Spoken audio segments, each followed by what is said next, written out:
Good morning and welcome to Rusty Shovel Gardens Cut Flower Beds.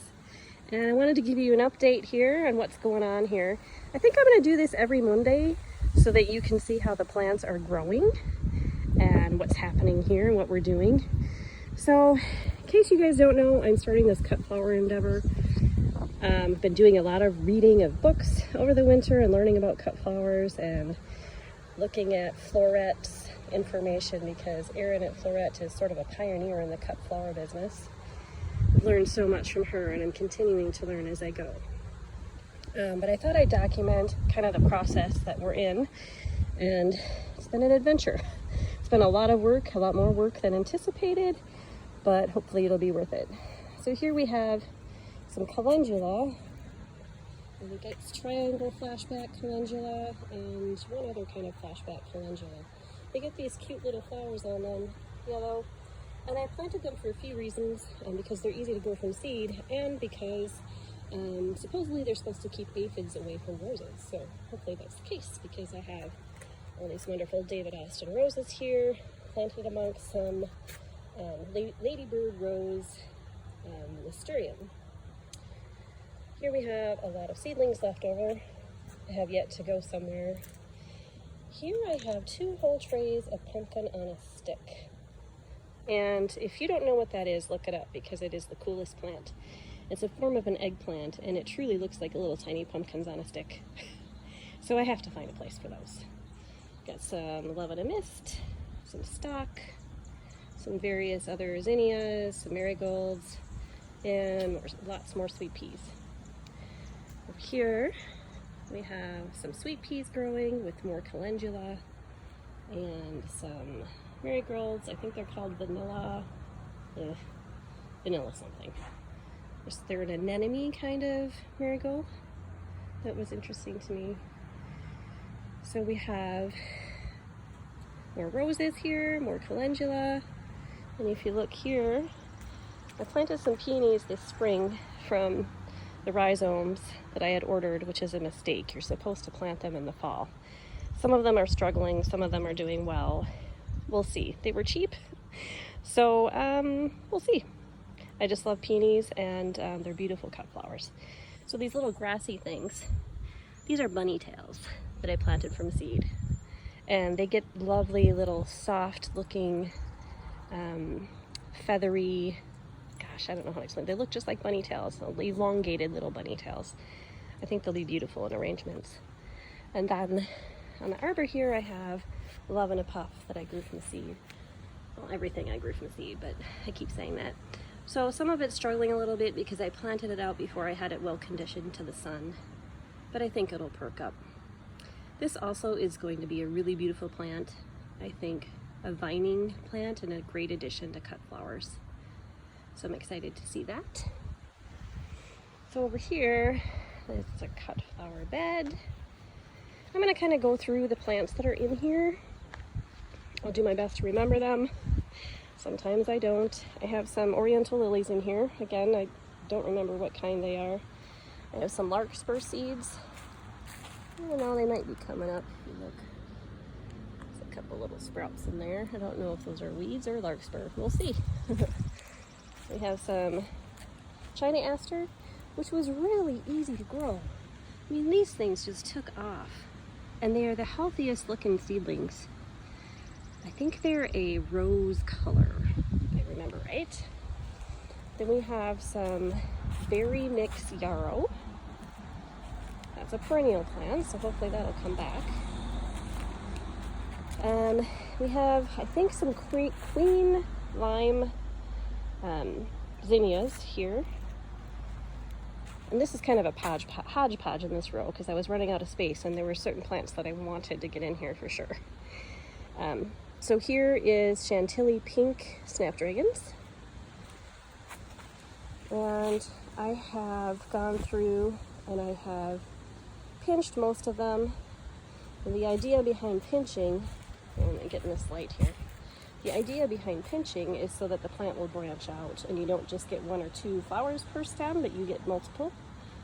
So you can see on this plant, I've pinched it. This one I have not. and you just take that little tip there and you pop it off. That's what pinching is all about. Here we have a hoop that Greg is experimenting with. Now the idea behind hoops is that they hold up the flower netting. Flower netting is the support system that we'll be laying down to support the plants. So the hoops kind of keep the flower netting taut and keep it in place. So he's using rebar, and the flower farmers and the research I've done, they use electrical conduit, but we found that rebar is cheaper. So we're playing around with it. We'll see what happens. I'll keep you updated. Here I think we have more Chantilly snaps, and I apologize for the shadows. It's not the best lighting. I think I'm going the wrong direction here. Then I think I have some Madame Butterfly Bronze, Madame Butterfly Salmon, and I think I have a Chantilly mix. There's probably one or two more, but I don't remember. A lot of snapdragons because I am in love with them. Now these snapdragons are not the kind that you get in the store. You can only get these if you grow them from seed. They are taller, sturdier, and the colors are amazing. So I'm excited to see those. Here I have calendula. This is a different kind of calendula than the ones that are in the pots over there with the David Austin roses. I planted those over there to keep the aphids away from the roses. That's the idea. But these are more of a cut flower. They're supposed to get 40 inches tall, and they have these beautiful ivory looking flowers on them. And then over here, more zinnia. I have a whole row of zinnia, and I have a whole bunch from the Queen Lime series. Queen Lime Red, Queen Lime Blush. I'm trying to go from memory. So I have several of those, and then I have a Dahlia mix. I have, oh my goodness, some of the Scabious varieties, lilac, Scabious, peach, Scabious varieties. So some of these will have little small double flowers, small single flowers. Some will have very, very large double flowers in a variety of colors. These also need pinching. If you look at this one, I have not pinched it yet. I was waiting a little bit to see if it got a little bit of a bud on it, as with the same is true for many of these, but I've also pinched many of them too. Here's a pinched plant. Again, pinching is so the plant will branch out. Here we have some amaranth. Amaranth is really a unique plant. Very easy to grow from seed. I was really surprised. I love the dark foliage on it, which is a great contrast to all the green, but it also has these sort of beautiful stringy, I'm gonna say stringy, rope looking flowers that come off of them. And I guess we would call them more of a seed pod maybe than a flower, but they're beautiful in arrangement. So I'm excited to see what those are gonna look like. I think I'm gonna go down these two rows together. Here we have sunflowers. Some I did from seed. Well, I did them all from seed, but some I started early. Some I just planted the seedling in the ground. And the reason I did that is to stagger the growth. So you get some flowers earlier, some flowers later. I did that with all the plants actually. Cosmos, zinnias, snapdragons. Amaranth I did not, because one seed packet gave me this plus a whole other bed full in another spot. But the idea is that you stagger your growth and stagger the blooms. So you get blooms throughout the summer. Sunflower seeds starting to come up a little bit, plus a few weeds. We have lots and lots of cosmos here. The varieties I think are double click. I have some double click varieties. I have some seashell mix. I have some cupcake mix. I have Psyche White and a Rubenza, something like that. So these also need pinching. This one I have not pinched. I'm just going to go in there and take that tip right off. There it is. The plants will branch out. Here, these little plants that look like carrots. These are, oh, almost fell over. These are Queen Anne's lace, but it's not your standard Queen Anne's lace that you would see in the wild. This is a chocolate Queen Anne's lace, and the colors vary from ivory to like a mocha color. So I'm excited to see these. They're beautiful in arrangements too.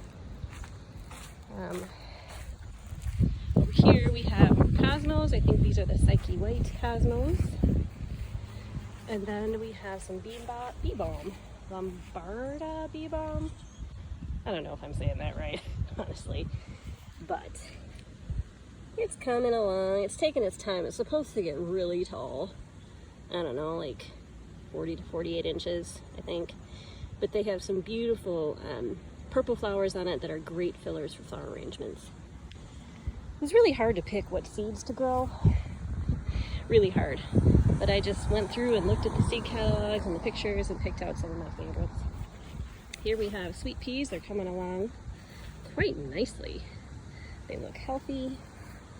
They're growing up the netting. I'll probably have to come in here and tie them someday soon. But yeah, they're looking good. If you look here, this is going to be our future path. We'll get to it, hopefully, this summer. It's going to be a wood path, I think. We're looking for some old deck boards. We've thought about pallet boards, but we want something a little sturdier, a little more permanent. So we're just going to head over here to the dahlia bed. Dahlias are doing great. Oh, wanted to mention one more thing. We're struggling with the watering system. We put in some drip tape irrigation system, and for some reason it's just not performing the way that we had hoped. So I have to water by hand a lot of the time, but hopefully Greg can figure that out so I don't have to do that. It's getting hot and the plants are growing, and I'm going to need some help with watering, so I'm not out here with a hose all day. Same is true for this bed. We're struggling with the watering system. Here we just have soaker hoses. We were trying to save some money. So there's soaker hoses underneath the fabric.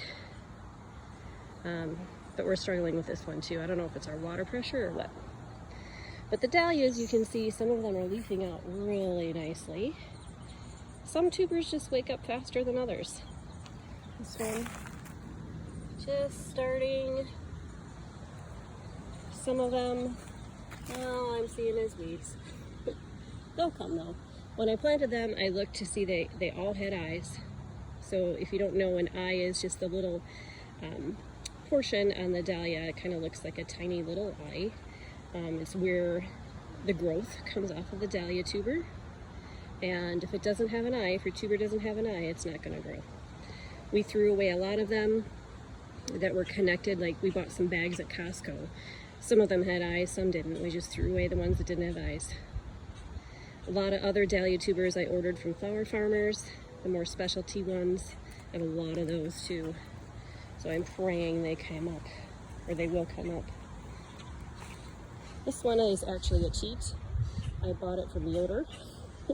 Yoder's Greenhouse and Nursery, because it looks so beautiful. It's Kevin Flintlight. I did not order one of those, so I had to buy it. I have some anemone varieties, some dinner plate varieties, some ball varieties, decorative varieties, the little miniature ones. Here we have another little baby coming up.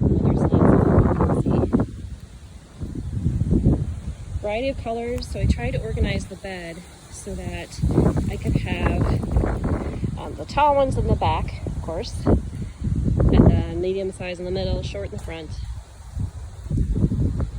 And I organized them by color. So I have cool colors on each end and warm colors in between. So I'm so anxious for these guys to bloom. It's hard to be patient. But here we have more hoops. We're deciding if we're going to use the hoop system here and netting for support for the dahlias, or if we're going to use stakes and stake each one individually, which I am not a fan of. I really think that's labor intensive. There's another method called the corralling method, where you use stakes and twine. So I'm learning a little bit more about all of these things and pricing things out. So we'll see. We'll update you.